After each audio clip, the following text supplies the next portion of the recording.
Welcome to the Secure Start podcast.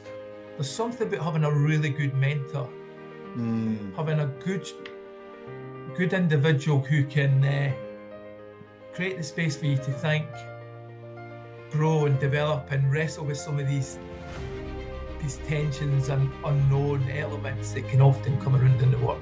It'd be great if you could put an old head on young shoulders, but the reality is that can never be the case. So we need to go through this process of learning. It's that experience that we have someone there that is going to stand by us through that process of learning, through that process of growth. It's so reassuring, and we're going to care for the staff equally as much as we do the children. We often see like the graduates of within the home having other children in mind.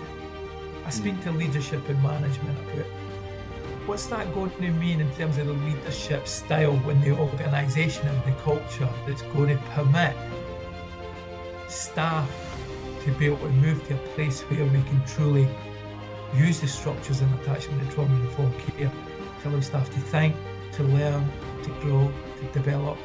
But if people think trauma-informed care and being responsive is easy, it's not. To be able to deliver this and to be able to do it so it's created as a living experience for the staff and a direct experience for the children takes a lot of courage and bravery, because people need to go and think about areas they would not normally think about. Foster care can be highly effective for those children who aren't phobic about family living. You know, the great thing at the moment is that Five Rivers is caring for over 1,000 children, and the majority of those children are in foster care, very happy, really good outcomes, you know, great foster parents, you know, doing great work. But there is a group of children and young people that I feel that we owe them to identify when the residential environment is the environment that's best for them. Welcome to the Secure Start podcast.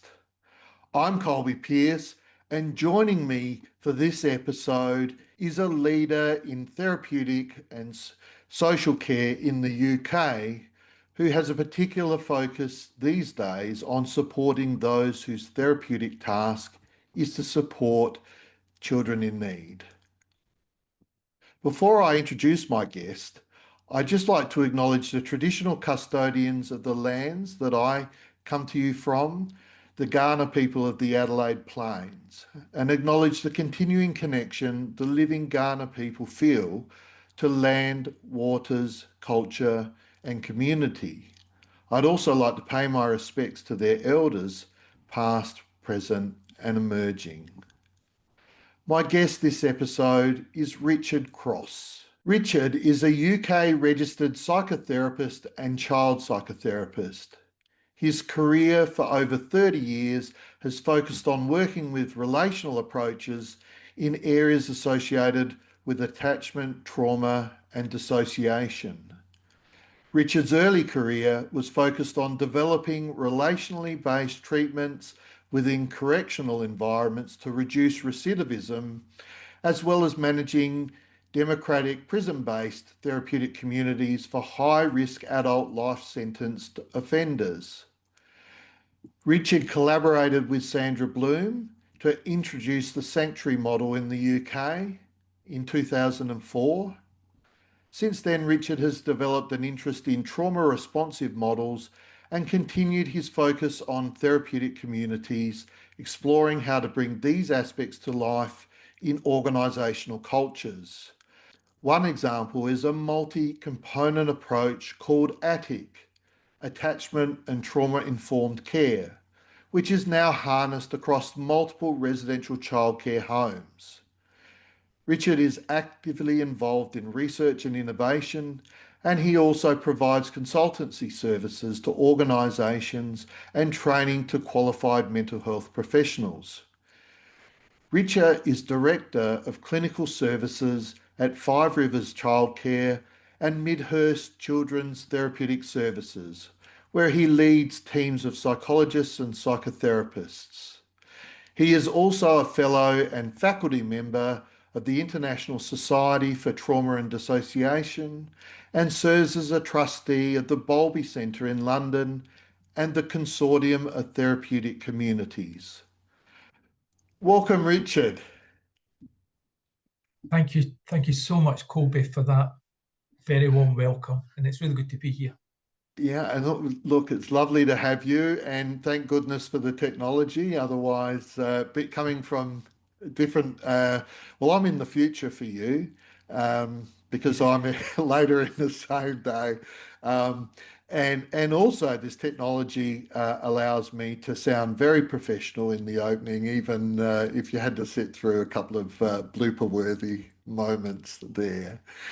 Now, Richard, is there anything that you'd like to add to that short bio I just gave of you? No, naturally, that was very kind for you to share about a little bit about my developmental work history there. But naturally, it can't cover off everybody that's been really supportive of the thinking and innovation that I've had the privilege to do, because often it takes organisations and systems a leap of faith to consider doing something new or innovative. So, yeah. Yeah. Well, I do want to talk to you as we go through um, about individuals, organisations that have been influential, I guess, in your career to this point. But I guess I'm wondering, in the first instance, maybe if you can tell us a little bit about how you got into this space. This space, you might Yeah, even have some other words to describe the yeah, space you occupy in your work. yeah. It's fascinating when we end up at a destination. We often Mm, think about how did we get here? And I think for many people that gets involved in thinking about how supporting children and young people, often there's a real benefit to think about what's been our motivators to engage in the task. And mm, I'll sometimes even help the care staff and people that I support to really think about joining the dots around this. mm, Personally, uh, yeah, I had, I think one of the driving forces was thinking about the key significant peoples in my early development that supported me through what wasn't a particularly easy time coming into the world and mm, starting off in life. And those experiences really stuck with me. So when I left the military in 1991, mm, I left the services, the Navy. I thought, what is it I'm going to do? And for some unconscious reason, I ended up working in young offenders. mm, That was my first sort of task. That started off as a prison officer. mm, Uh, but very quickly, within, I think it was 6 months, I had this really supportive governor, somebody called Dan Gunn, mm, who MBE, who supported me to go on my journey to become first qualified in psychology, but then start my route to become a psychotherapist over the preceding 12 years and get some, and then I got involved in programs and the like. But yeah, so yeah, there's I often reflect on how I ended up, but there was something that was driving me to think about understanding the needs of children and young people. Even back then, it was thinking sort of beyond what the label was back then. Back in the 91, when I first joined the young offenders, it was all about the young person had committed a certain offence, which is important. But quite early on, I was thinking, what is it that we need to do to think about what had happened to this young person? What was the drivers? What was the antecedents for them to end up in their journey, to end up in the mm. young offenders? So yeah, that's a little bit about my early, Part. very embryonic sort of foray into the work. Aye. And is there through your career since then, you hinted at before that there's been individuals and organisations, I guess, that have been willing to Yeah, give give things a go or give your ideas and yeah, innovations a go. I'm really excited to have you on because I said the magic word when I in your bio, which was Bowlby, and I yes, think I early on in each podcast I tend to ask people about what theoretical orientations influence their work, and I've been waiting for someone who obviously has drawn on attachment theory, um, probably similarly, if not more than I have done in my own career. yeah. John Bowlby and the subsequent pioneers, because often thinking has its origins, and hopefully then there's others that can come after and Mm, pick up the baton and carry on these areas of development and thinking. And just as John Bowlby's theory is, and and all and also pioneers about the social mind as well.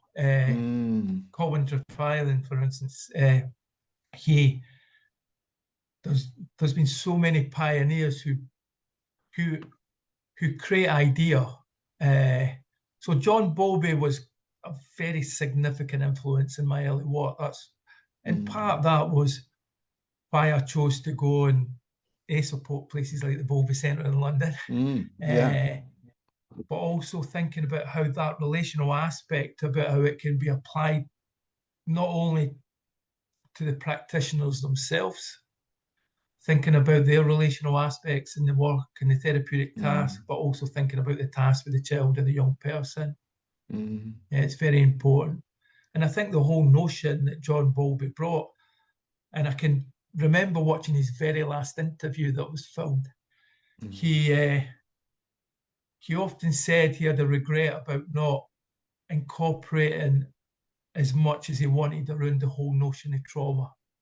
He mm, did move the theory away from this notion of fantasy into reality, but he had this element in his last interview where he was saying, look, there's so much we need to do in terms of hearing what the children are bringing to us mm, and understanding that context in the relation of adversity.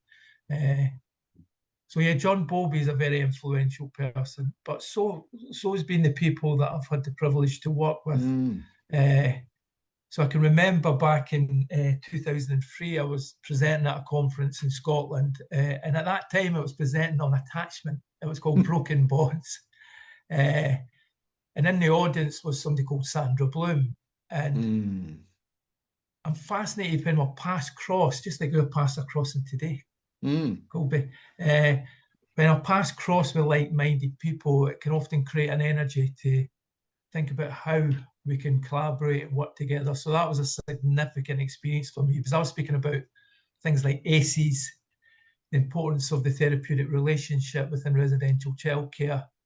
And some of these concepts back then, because that was before trauma-informed ideas were in the aye, UK in a big way, aye.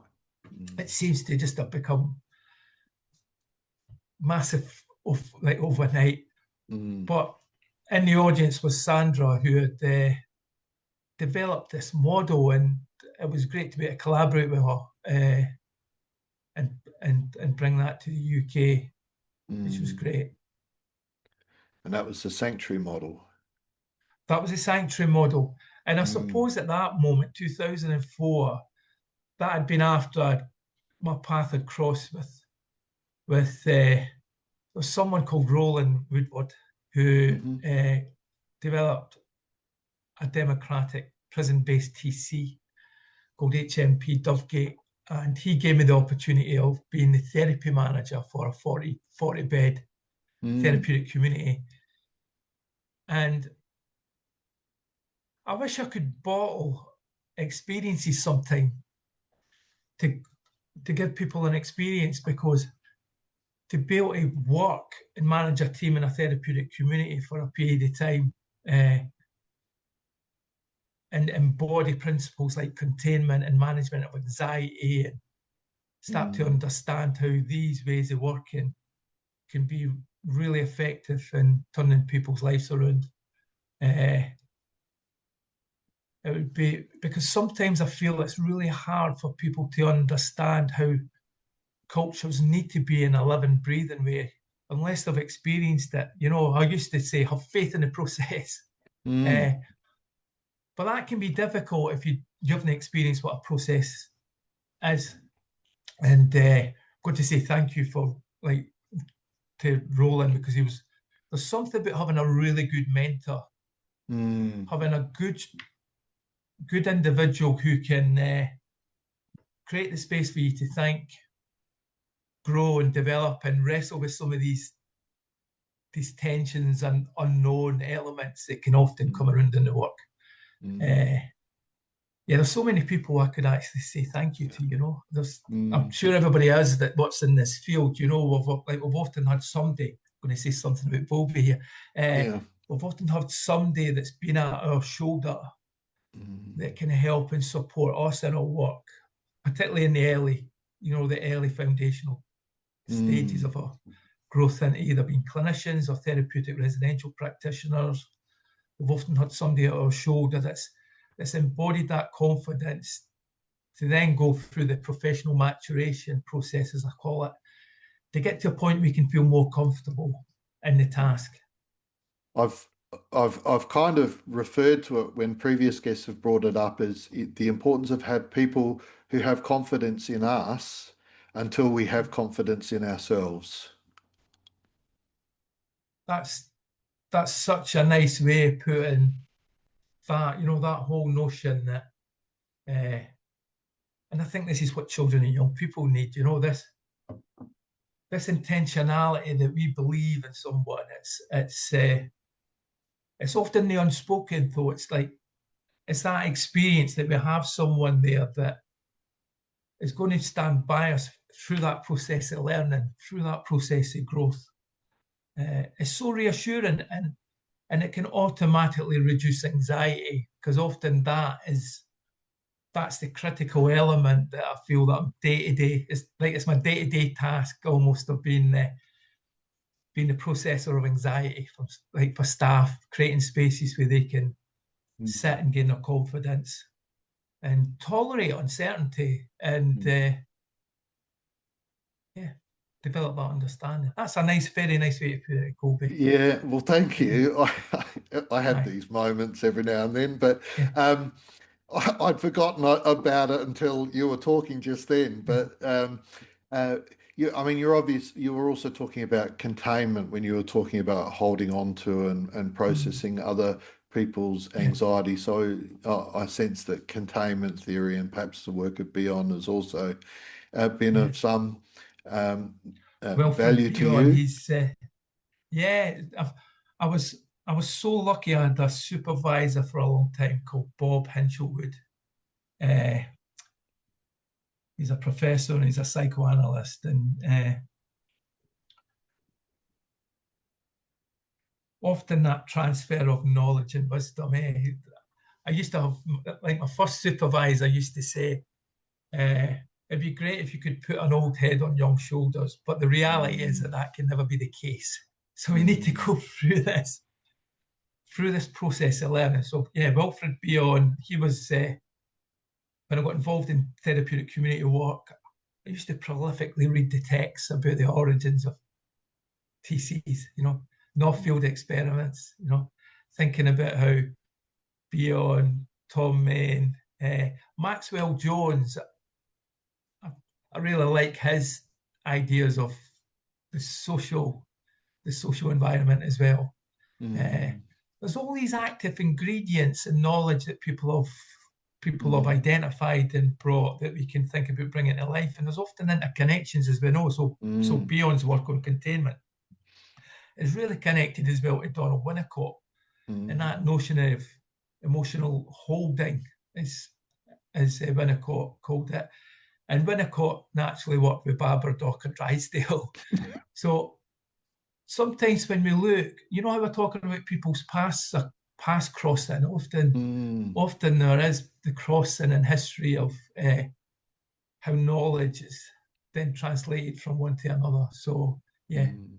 containment, emotional holding, thinking about how we can use the day-to-day environment effectively for the therapeutic task and all that's been a foundation of my work, yeah, for many Yeah. years. And one of the things that I often say about Bowlby is that he wasn't insular or siloed in it, Yeah, in the way that so many can be, yeah, in his time and more recently, he was yeah, drawing on work from other areas of yeah, endeavor and integrating it into attachment theory. yeah. So attachment theory is an integration in a way of multiple areas of endeavor. Um, and just Yeah, it go, didn't start off like, oh, sorry. no, no, you say, you go ahead. No, it's interesting because if you ever, if I don't know if you've ever been to the Tavistock clinic where Bowlby Sadly, was no. based. Uh, in London, it's still a centre of psychoanalytical thinking. Mm, But even back when Bowlby arrived, and often a new theory when it emerges, there's often a there's often a rejection, there's often a pushback. mm, And I find this is a fascinating dynamic, particularly in work around children, because mm, often children, we can be very clear about their histories and why they're having to get the supports they're needing, but often just like theories I often struggle with. I think in general, this notion about attachment theory, thinking about how we harness that, there can be a mm, bit of a wrestle for professional organisations and systems to to truly mm, embrace it, to truly understand it, and how to translate it in actual direct practice. mm, There's there's there's often a real challenge about walking the talk, as I call it, in mm, the field. And this is natural and normal in terms of human beings. It can be hard to do what we say we would like to do. mm, Uh, so that's why systems really need to develop approaches that they can tolerate mm, almost the checking out. Are we sticking to where we want to be? Are we staying in this position of therapeutic mindedness and relational based practice, particularly when the stress comes on the system? yes.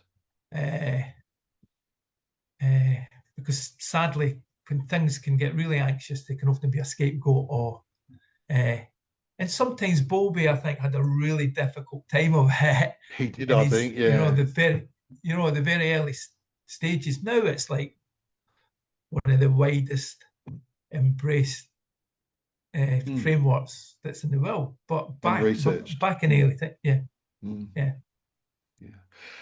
There's a lot in there. One of the things that you yeah, mentioned it was about it can be difficult to walk the walk sometimes or get, mm-hmm. yeah. I think theories are good if they have good explanatory power and Yeah, they're easily understood, digested, and I think for me, from when I first got involved in child protection work, attachment theory, and that was 30 years ago, attachment theory gave me the best way of helping yes, me with understanding the work that I was yes, doing. Just going back to, I liked your idea of having a mentor that, someone that just is there at your shoulder, guiding yeah, you in a way. And I talked about them having someone that has confidence in you until you have confidence in yourself. And you mentioned yeah, too that's essentially something that we do for the children that we work with. yeah, And and I've talked about this with previous guests, but we talk about, we want, I think a really important aspect of the work is to ensure that the adults have an experience of being held in mind, an experience of being looked out for and looked after in a way that we want them to in turn transmit to the child or yeah, to be doing with the children themselves. yeah, and that's that's that's part of the model and the thinking that I've actually embodied within attachment and trauma informed care, Mm, because I thought about how to distill quite complex ideas into a model which can be easily embraced and understood. And what I created was two parallel pathways, mm, one for the staff and one for the children and young people. mm.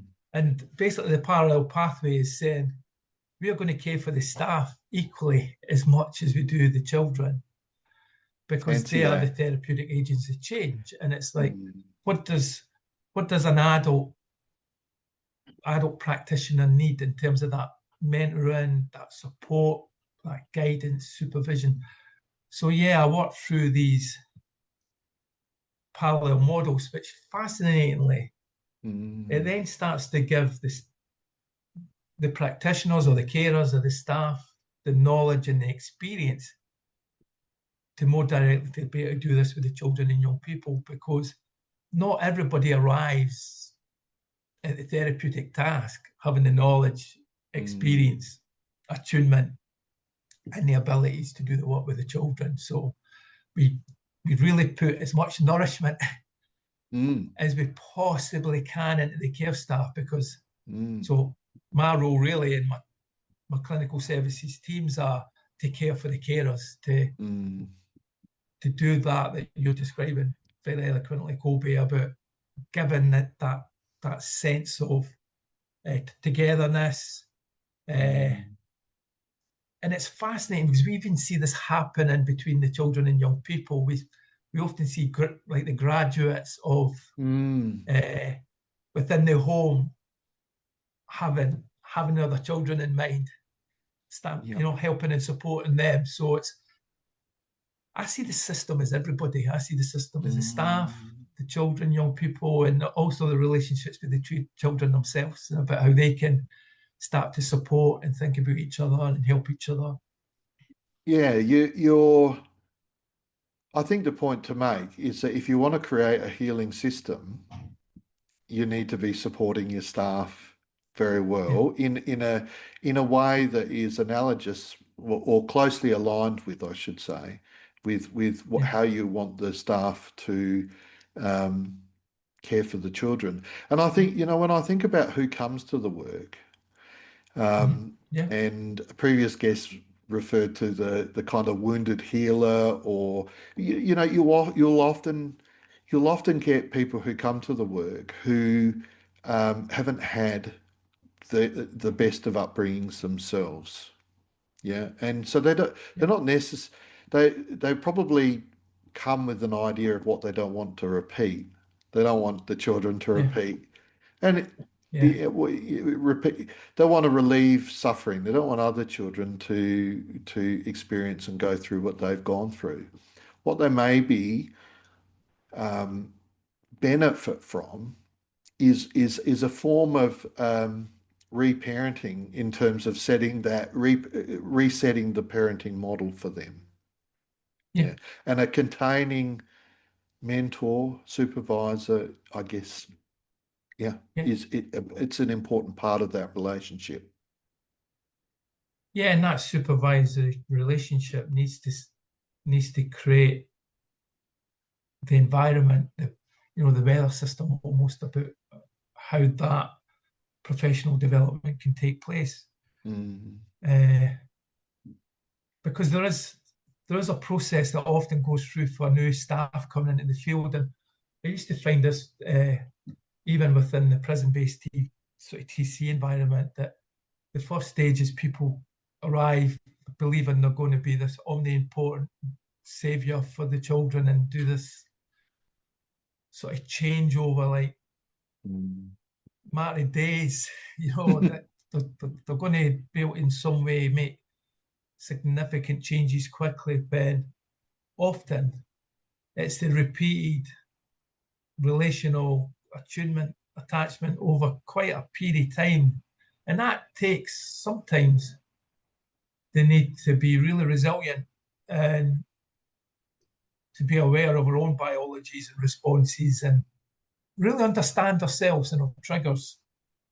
And that supervisory relationship can hopefully create an environment where staff can have their own well-being and safety plans.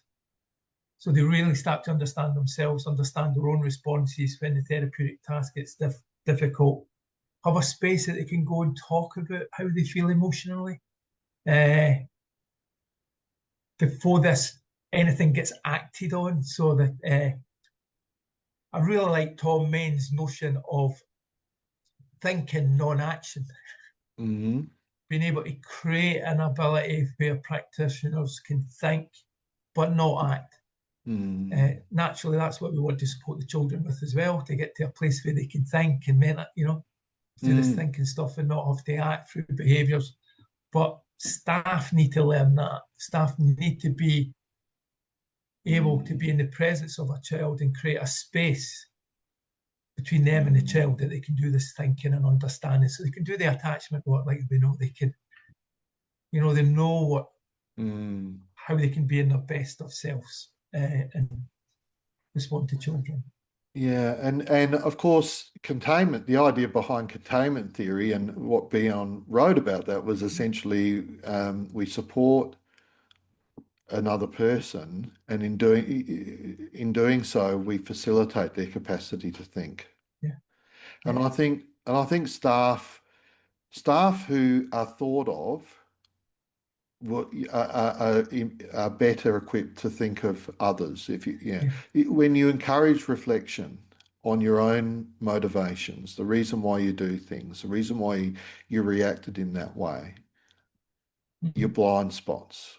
When you're Yeah, encouraged and supported to do that, then I guess in turn you don't just jump to the immediate conclusion that children are bad because they're doing yeah, behavior that is not yeah, agreeable, and they need to be disciplined in some way.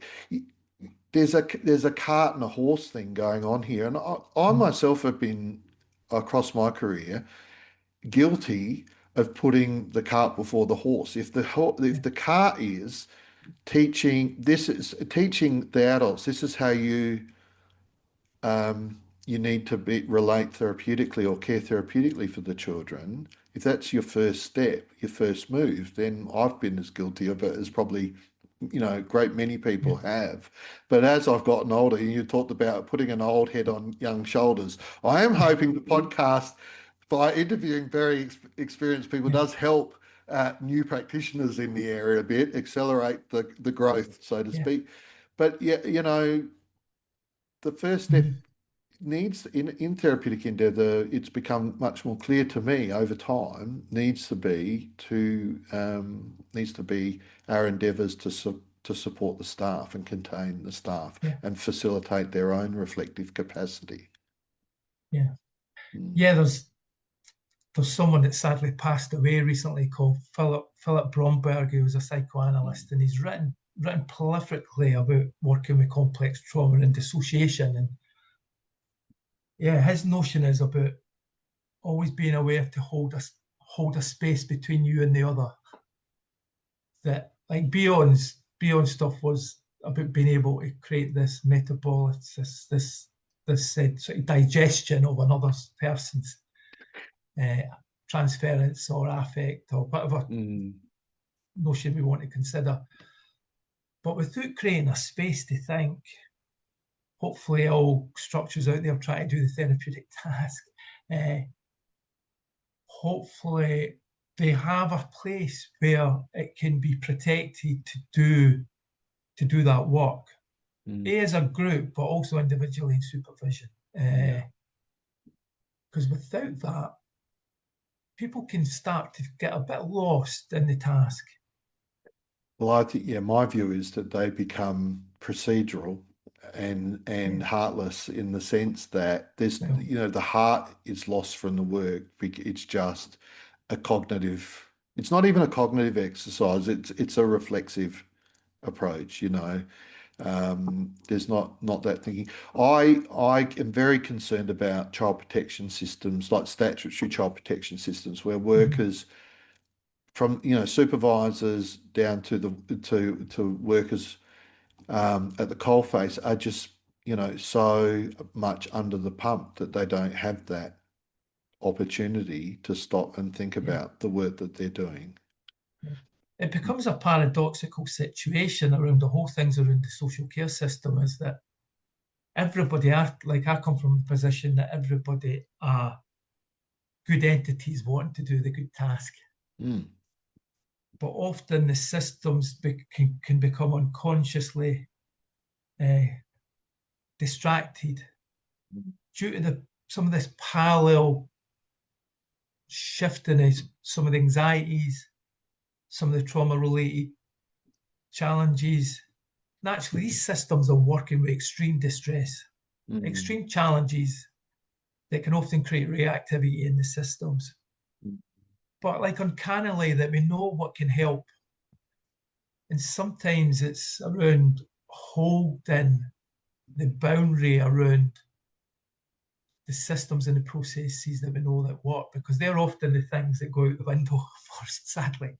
Uh, yeah, they are. uh, so it's like trying to knowing that people are good people, but being able to find ways that we can raise into the consciousness of what's happening, because people find it really easy to deal with the rational Mm, about objectives and we're doing great, and but when things become irrational and they become really difficult, there's a real challenge for people to consider that, to think mm, about it, and to really tap into what the reality might be going on. So then mm, solutions can be identified. Thought like this, thought through relational mm. based solutions for people, but also families and children.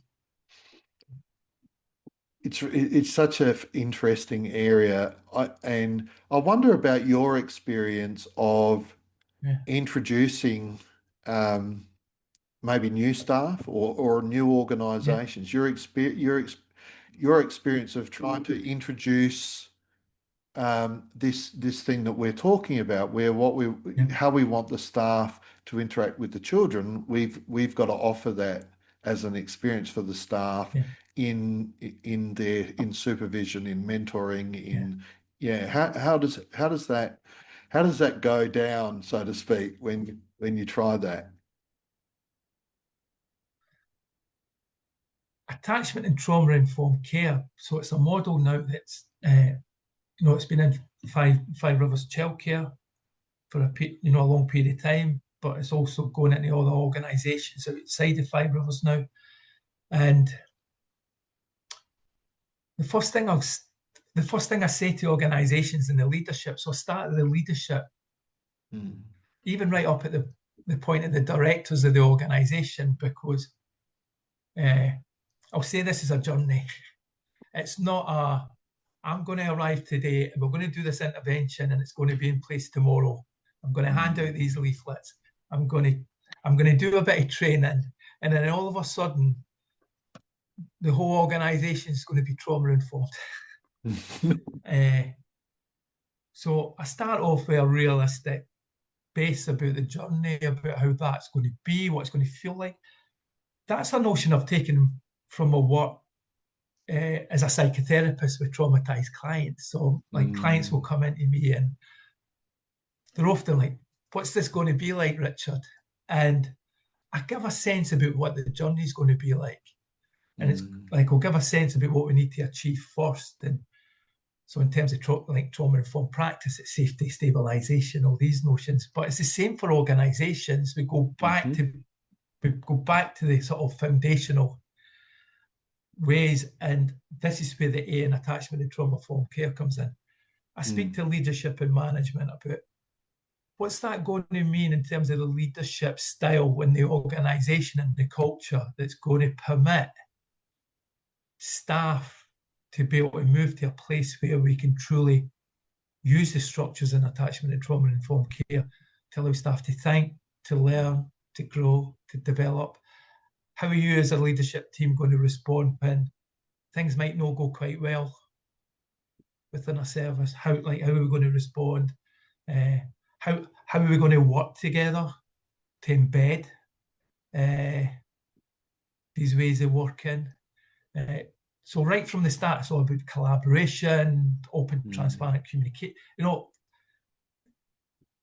It's almost setting the tone, setting the culture. But if anybody thinks trauma-informed care is an easy option, well, it can be if you do a bit of training and you get a leaflet and you think you're trauma-informed. But if people think trauma-informed care and being responsive is easy, it's not. To be able to deliver this and to be able to do it so it's created as a living experience for the staff and a direct experience for the children takes a lot of courage and bravery, because people need to go and think about areas they would not normally think about in terms of the work. Yeah, so I think you've touched on the importance of senior management and setting expectations, managing expectations from the outset. And you've talked about, going into an organization, speaking to those leaders. And while you were speaking to me, it reminded me of some previous conversations I've had on the podcast about how we ensure that the very leadership of these organisations are supported to have experiences of the model, basically, that you support, have a containing supervisory relationship or relationship with a mentor. Yeah. Can I just say a little bit about how I came to attachment and trauma-informed care? Just a little bit. Yeah, absolutely. Go ahead. Can I say a little bit about I was that? working my way around. I was working my way back around to that, but go ahead. Yeah. You're reading my mind. No, just somebody came to mind there, and it was the person called Pam McConnell that created Five Rivers Childcare. So 36 years ago, actually on the 19th of September, Pam McConnell created the entity which is called Five Rivers Childcare, and I've been there nearly 16 years, and I've stayed there because it's a secure base for me. Because I believe places of work can also create this sense of security, places you can grow and develop. So I've been there for 16 years. But what Pam created, even way back 36 years ago, she noticed that those children who had sadly experienced sexual abuse, trauma and neglect, the systems weren't designed to meet their needs. So she was very creative and very innovative, and she started to create residential environments, residential homes for children and young people to come and stay in. And since then, the organisation's significantly grown. We've went into foster care, education. We've got clinical services, but the key task is to support children at the heart. At the heart of the organisation, it's doing good, thinking about how we can help children and turn their lives around. But Pam allowed the creative thinking about developing a model that could be easily accessible across multiple geographical locations, but thinking about how we package up what can be quite complex psychoanalytical therapeutic community ideas, adapting it into a model that can be translated and easily applied if the living, breathing system's on board, if that leadership, manager, team is in place. So yeah, Pam McConnell just naturally came to mind because without her support, and Five Rivers is a social enterprise. It's it's in the UK, that means that paradoxically people have difficulties thinking about, sadly, care organisations need to charge because we need staff wages to pay and all that sort of stuff. But as a social enterprise, we reinvest. We reinvest in research, development, invest in our staff. And a bit of the investment that Pam gave was to allow me to invest in creating a model for the organisation, which was great. So I wanted to say my appreciation Acknowledge that. to Pat McConnell for that. Yeah. It is a remarkable organisation because, as you mentioned, it has residential care, it has foster care, it has Yeah. has a school, has clinical Yes, it has services, multiple schools, multiple clinical schools, services, and has crisis multiple schools. Yeah. intervention, yeah, and crisis support Yeah. services as well. Mm, So yeah, it's got these multiple. So in terms of children, in terms of their care journeys, they can come in at any part. mm, Sadly, children, it'd be the world would be a great place if children didn't have to access our mm, services. But the reality is children do it, and sadly in an increasing way across societies. mhm, There's an increase. So like in the UK at the moment, there's about a 10% increase in the use of residential childcare. yeah, Uh, Often, sadly, residential childcare isn't seen as an early intervention. And that's partly why I developed ATIC, because it's for under 12s initially. That was when I sort of developed the idea that children who are going through repeated placement breakdowns and disruptions in foster care, given an idea to commissioners and people who are not, sadly, not often practitioners in the field. Look, if you see this pattern, there is something else. There's something else that can be really helpful and harnessed for good, and that's residential childcare. So the notion that we have is we've got multiple ways that children can come in and have a home with mm. us. And that's either in residential care or foster care. And also access education and therapeutic services as they need. Yeah. Yeah. Look, you've drawn on a number of themes from some fairly recent podcasts, but as I've been doing these podcasts, one of the things that has been more and more clear to me is that this option of last resort is just, I mean, that's what there's a bit of a story to it. I won't go into it all, but that was almost what spurred me on to do the podcast, and in particular a stream of the spot podcast that looks at residential childcare. I just think that there's so many problems with this idea of residential care being an option of last resort. I think, as I think you just touched on in there, there are times when it can be an option of first resort. There are, and that, and I've been Yeah. writing and thinking about that and talking to people about that. Um, you it it is something that a number of guests have talked about, that can be utilised, and this has got to be good quality therapeutic Yeah. focused residential childcare. It can arrest one of the most harmful aspects of out of home care, which is repeated placement breakdown. Yeah. And the other thing is, and Bruce Henderson talked about, he's my most recent past guest on the podcast. He's probably Okay. done the largest review of the literature, including the Mm-hmm. empirical literature around social care, including residential childcare.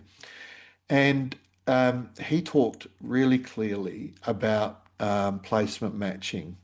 And he's involved with the Black Mountain um, care organization. He's in Mm-hmm. America over there. And similarly, they have residential and foster options.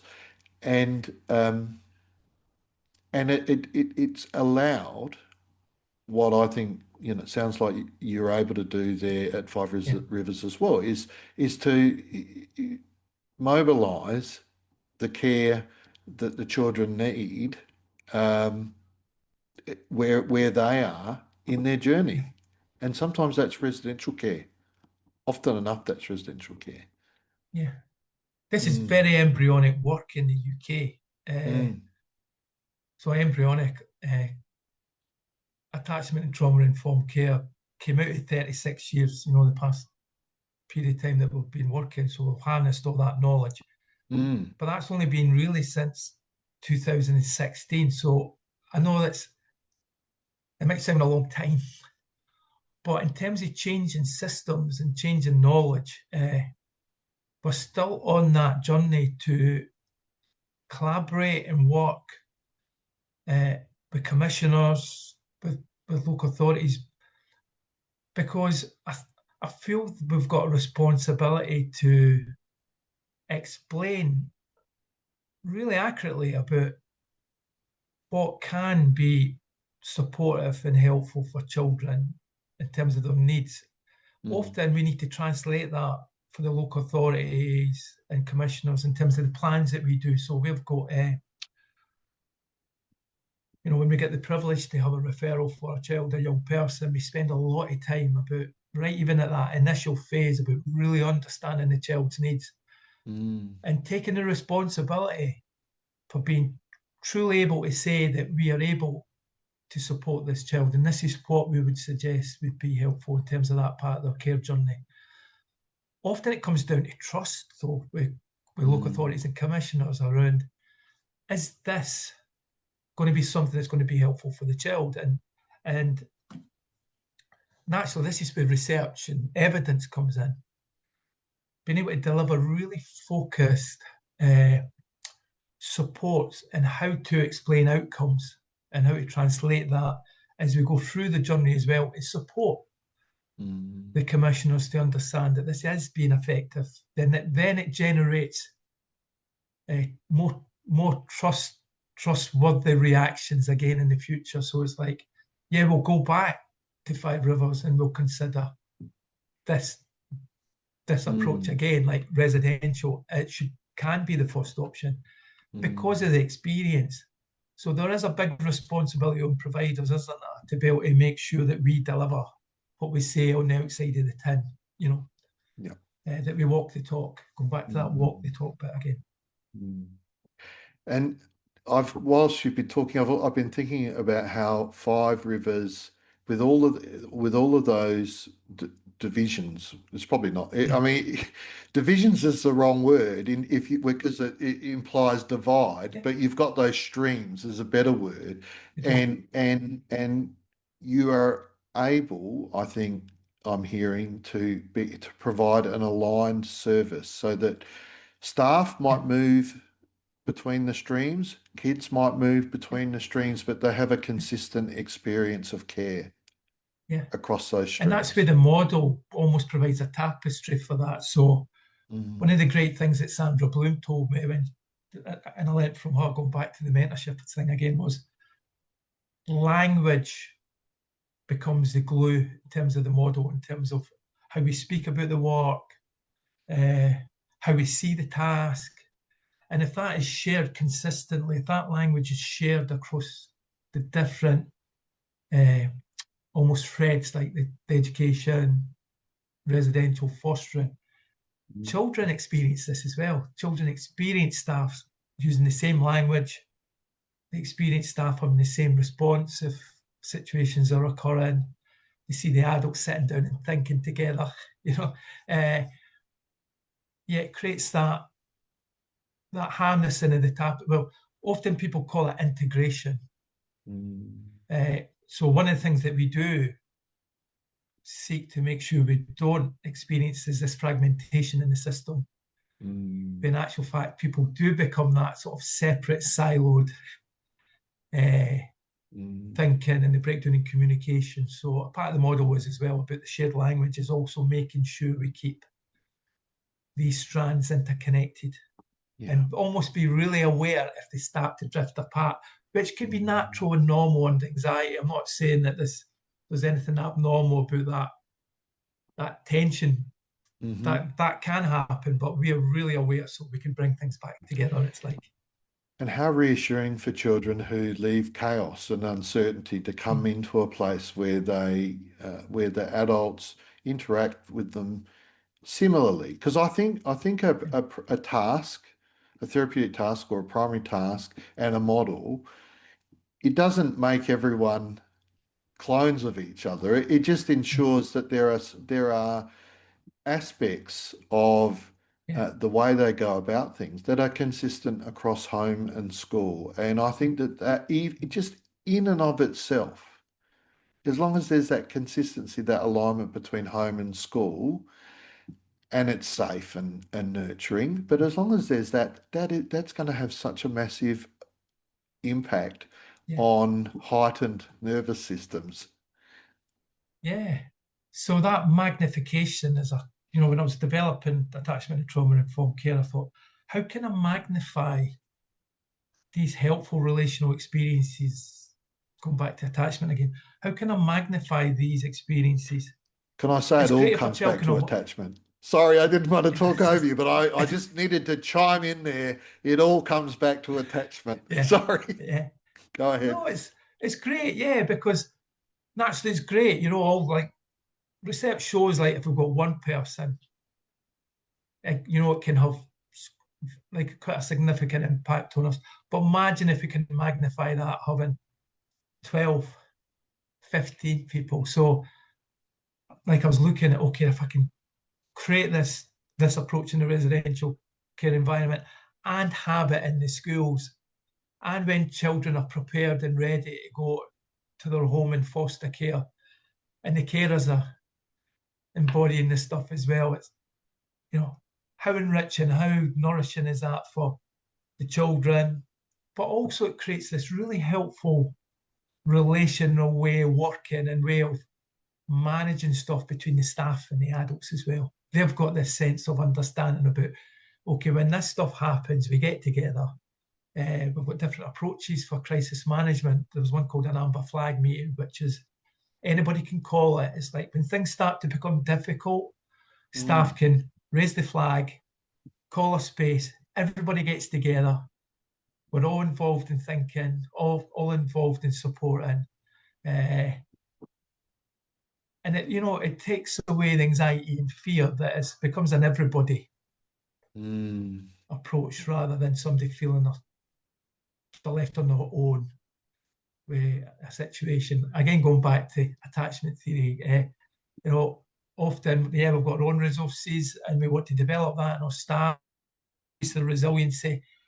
But when it gets to a point, they feel overwhelmed, they feel like, oh, people either grow or they go, sadly, in the work. People mm, either grow in the work or it feels it gets too much, they leave. mm, So we're all about growing people, so creating and make sure people know they've got an outlet if they feel they've got to the end of their solutions or the end of the resources. We create this space where they can come and talk through and mm. get the help and support they need. And of course, um, the first of my guests to talk something a little about this was John Whitwell, and Mm-hmm. of Cotswold Community and Yeah, ISP Integrated yeah, Services.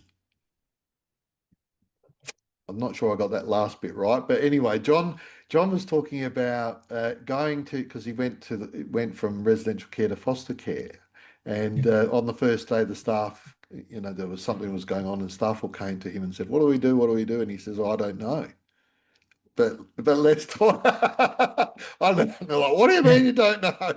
yeah, um, but let's talk about it. And yeah, I think, yeah. Like and that has come back a number of times.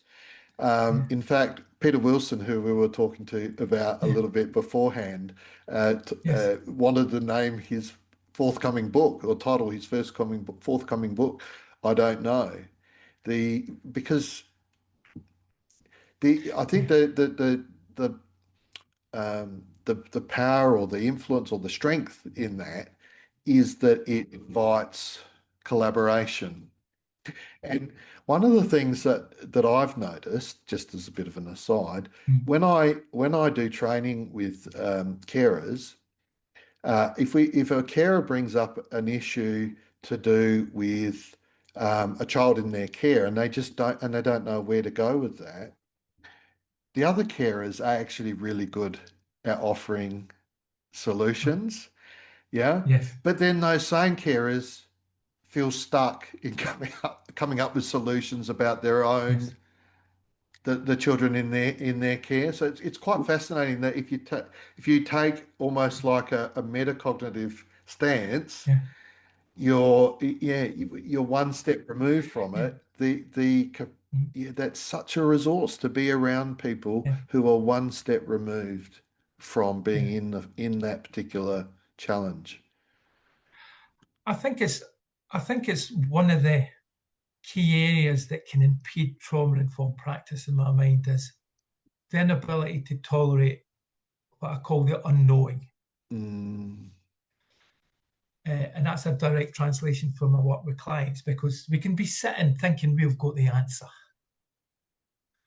But the sad bit is if we think we've got the answer, we're missing the opportunity to find out what it is actually like or what the meaning is from the other person. mm, And equally with staff, the temptation is to think about that we've got the answer and to do the quick solution. yeah. And thinking really like back in my early work 30 years ago, I used to be so keen about just getting a solution. Let's just Mm, let's just do something. Because I used to come to the thing about doing something was better than doing nothing, right?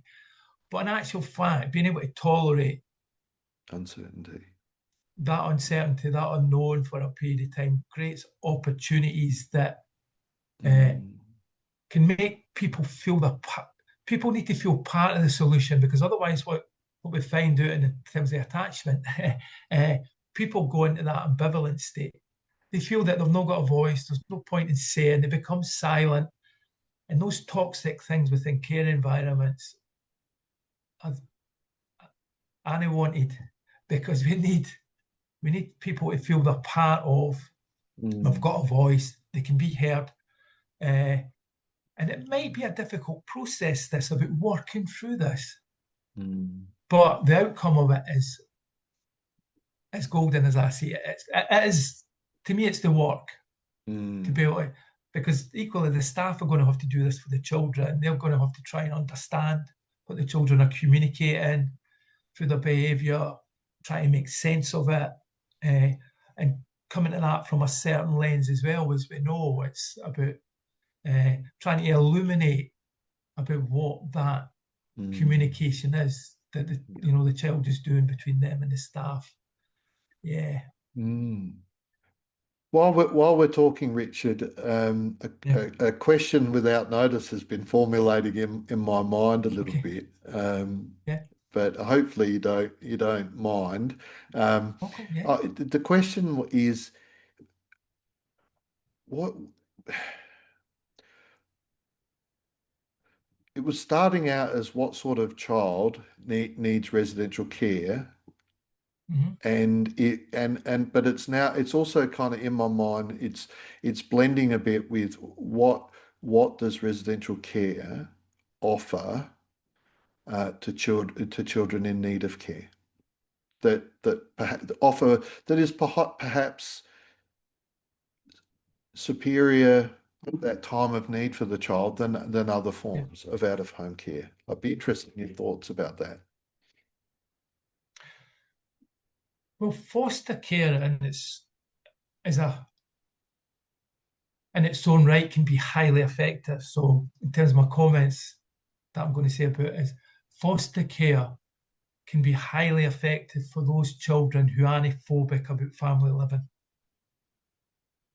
Some of the responses I see children displaying, and it's not about the family they go and stay in, but Mm, they carry inside themselves experiences about being in families that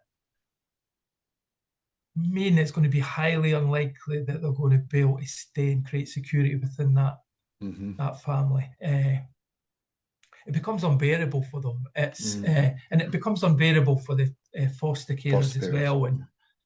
And it's the foster parents can, sadly, they can almost be placed in a situation where the material that they're getting given to process and the behaviours and stuff gets to a point that often foster carers can get to a point they feel this task is too much for me. It's too much. They get to too much.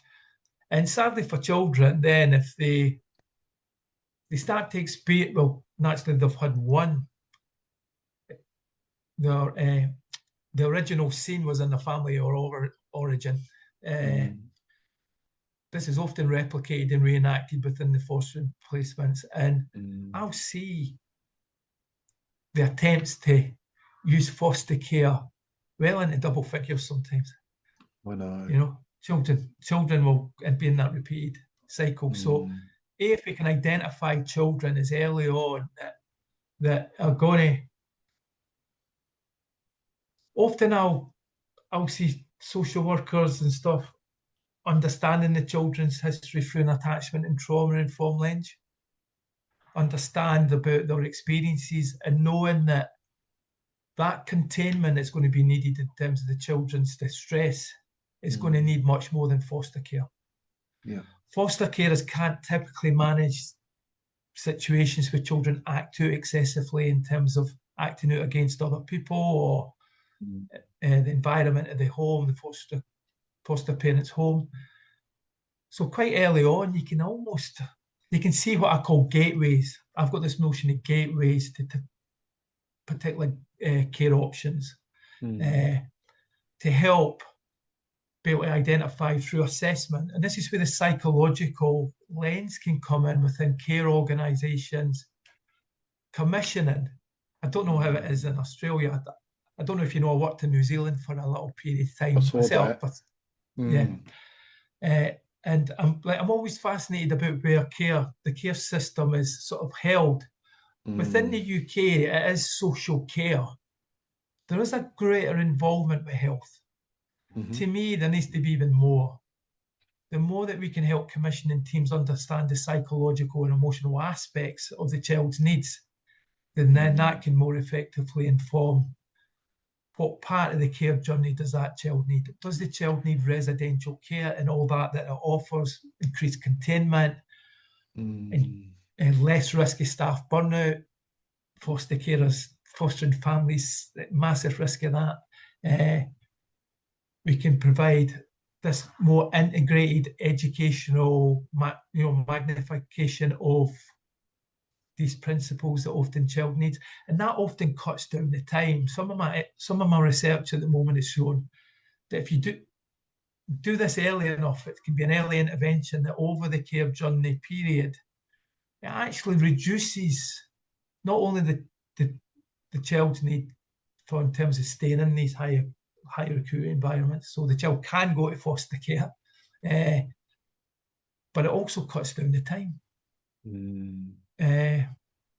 Because naturally, I saw the other end, like working in that prison-based therapeutic community for adult male life offenders who had committed.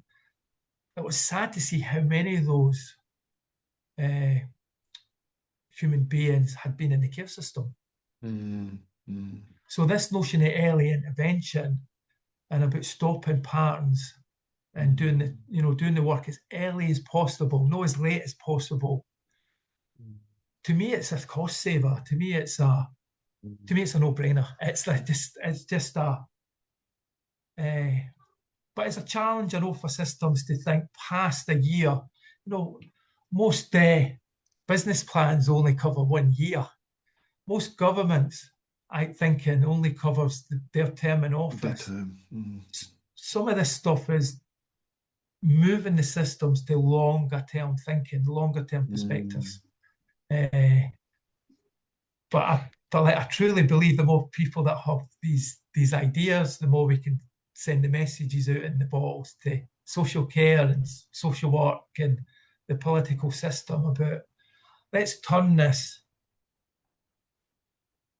mm. thinking, the mindset from short-termism, right, to Yeah. the sort of longer term. Mm.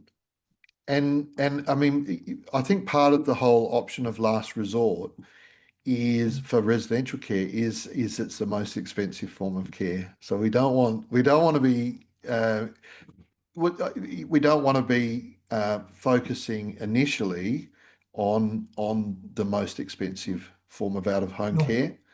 definitely not. Yeah, We'd rather we try foster care, and there is a deeply held belief in society that that family is the best place to raise children. But it's not yeah, it's not for those children, as you said, who are phobic of family, who have a yeah, phobia. And first wrote about this um, in a published paper 13 odd years ago. That and so to me, residential care provides a psychologically. So people think, oh, with all the scandals and so on, you're mad for saying this, but in actual fact, residential care provides a psychologically safe, relationally safe care environment that is better for certain children and young people than putting them into a family-based environment. And we need all those options. In my state here, they embarked on a bit of an endeavour to get rid of residential care because it was seen as being because it was of low quality, seen as being of low quality, option of last resort, expensive, all of these things. But what I'm hearing you say is um, in a functional, adaptive, effective social care system that meets that is able to tailor care to the needs of the children and use fitness and placement matching to its best ability, then residential care has an equal place alongside family-based care options. And I really like what you said, that you think that it can enhance the young person's preparedness to go into or ability to go into a family-based placement such that that's more successful for them. Yeah, the evidence illustrates that. So early on in the delivery of the attachment trauma-informed care model, it was children and young people who had largely been through that repeated placement disruption and ending and leaving one relationship and going to another relationship, and often being out of education, that would come into the service. And naturally we were still able to attain the trajectory that we wanted, the aspirational trajectory for the children in terms of them being able to go into foster care and becoming more secure. But while even the children used to say to me about the trust thing, about almost their mindset was that they were going to even have to leave that home, It's like, their attachment systems had become so hyper vigilant that they believed that nobody could care for them. Nobody could tolerate what they were going to give us. And it's like, wow, I'm not surprised that you're giving me this stuff to have to handle for you. This is what I used, in terms of my understanding with the children, is that it's quite understandable if they're exposed to situations that are repeated and chronic and things don't work. It is still possible, but it's much better for the child and the whole system to be able to identify those children. It's not all children. No. The great thing at the moment is that Five Rivers has changed caring for over 1,000 children, and the majority of those children are in foster care, very happy, really good outcomes, great foster parents, doing great work. But there is a group of children and young people that I feel that we owe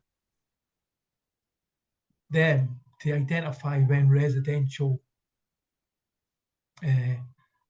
environment is the environment that's best for them. Yeah. I think that's a wonderful spot to finish up, Richard, because time is marching on. I've kept you for over an hour. It's been fantastic to chat with you and talk more about attachment on the podcast. Everything comes back to attachment. I hope I'm being a bit tongue-in-cheek. Well, I'm kind of sort of being tongue-in-cheek about that, but thank you for taking the time. And invariably I say to people, I'd like to have you back on again at some stage because there's so much more that we could talk about. So if you're game. Thank you so much, Colby, for the time today. I've really enjoyed speaking to you. Yeah, as have I. Thank you.